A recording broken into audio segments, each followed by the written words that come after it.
Confession number 1. I have been teaching for 10 years. For many of those years, I didn't know how to teach writing. I could assign it, but I failed to actually teach it. Which is partly why I got an MFA in writing.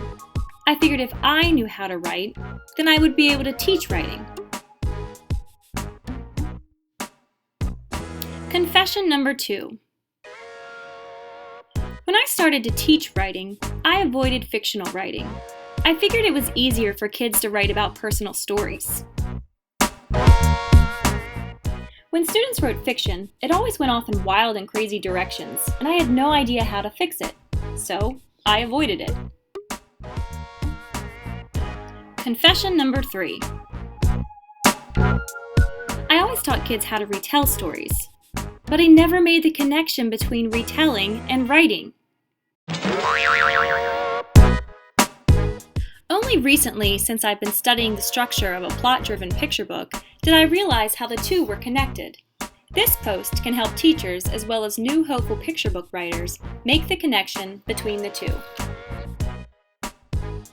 We all saw the great triangular plot diagram in high school literature at some point, which included exposition, rising action, climax, falling action, and resolution.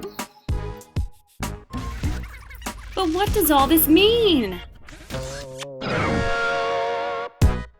Many picture books follow a typical plot-driven structure. There are other types of structures in picture books, and some will not follow this exactly. However, I will show you a simple format to follow that can be used for teaching students how to retell,